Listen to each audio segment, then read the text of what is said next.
عبداللہ نامی ایک شخص نے آج سے یہ فیصلہ کیا کہ وہ اپنی معاشی آزادی حاصل کرنے کے لیے منصوبہ بندی کرے گا، بہت محنت کرے گا، پارٹ ٹائم جاب کرے گا تاکہ زیادہ حلال پیسہ کما سکے۔ ابھی اس نے اپنی پلاننگ پہ عمل شروع کرنے کے لیے دوسری پارٹ ٹائم جاب ڈھونڈنے کے لیے جا رہا تھا کہ اس کا اچانک ایکسیڈنٹ ہو گیا، اور اس بیچارے کی غلطی بھی نہیں تھی، موت سے تو بچ گیا، لیکن ڈاکٹرز نے 3 مہینے آرام کا مشورہ دیا۔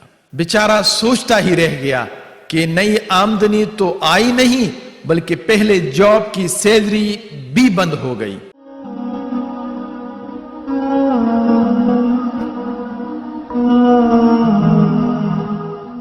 دوسری عادت ایمرجنسی فنڈ جمع کرنا، یعنی اسٹیبلشمنٹ آف ایمرجنسی فنڈ۔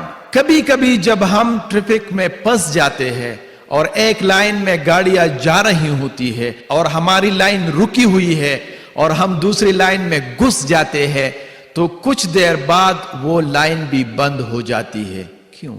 یہ بھی ایک قانون کے تحت ہوتا ہے، اور اس قانون کا نام ہے مرفی لا، یعنی جو کام غلط طریقے سے کیا جائے گا تو نتیجہ غلط ہی نکلے گا۔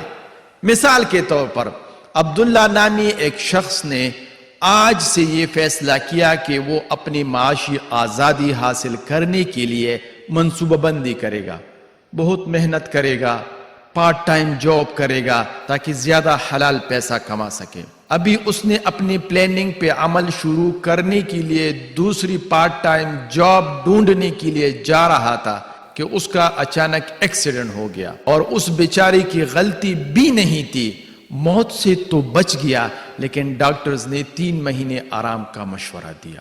بیچارہ سوچتا ہی رہ گیا کہ نئی آمدنی تو آئی نہیں بلکہ پہلے جاب کی سیلری بھی بند ہو گئی۔ اب ایسے حالات میں ہم سارا ملبہ قسمت پہ ڈال دیتے ہیں اور ایمرجنسی فنڈ نہ بنانے کے لیے خود کو قصوروار ٹھہرانا بھول جاتے ہیں۔ اس لیے ہم یہاں اگر مرفی لا کو یوں بیان کریں کہ ایمرجنسی فنڈ نہ بنانا غلط طریقے سے زندگی گزارنا ہے، تو اس لیے نتیجہ یہ ہوا کہ ایکسیڈنٹ کی صورت میں عبداللہ صرف 3 مہینوں کی تنخواہ نہ ملنے پر معاشی مشکلات کا شکار ہوا۔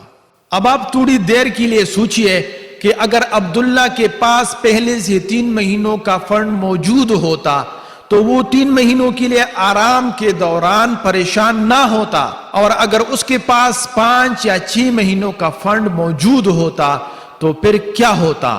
آپ خود سوچئے گا۔ اب ہمارے ذہن میں ایک سوال آتا ہے کہ ہماری آمدن تو بہت زیادہ نہیں کہ ہم اس میں سے ایمرجنسی فنڈ بنا سکیں، تو اس کے جواب میں آپ کو یہ عرض کرتا ہوں کہ جمرون معاشی آزادی حاصل کرنے کے لیے ایک تجربہ کار مصنف ہے، اس نے بہت آسان طریقے سے سمجھانے کی کوشش کی ہے۔ وہ لکھتا ہے کہ اگر آپ کی آمدن چاہے ہزاروں میں ہو یا لاکھوں میں، آپ نے اس میں سے صرف اور صرف 10% ایمرجنسی فنڈ میں جمع کرانا ہے۔ میری ذاتی رائے ہے کہ اگر 3 وقت کی بجائے 2 وقت بھی کھانا پڑے تو بھی ایمرجنسی فنڈ بنانا چاہیے، کہیں ایسا نہ ہو کہ بہت بڑے بڑے حالات میں پھر قرض لینا پڑے یا مانگنا پڑے۔ اب آپ کے ذہن میں سوال آئے گا کہ اس فنڈ کو کہاں رکھیں؟ تو اس فنڈ کے لیے بلا سود سرٹیفکیٹ یا اکاؤنٹ میں رکھا جا سکتا ہے تاکہ ضرورت کے وقت آپ اس کو نکال سکیں اور استعمال کر سکیں۔ دوسری عادت ایمرجنسی فنڈ بنانے کی عادت ہے۔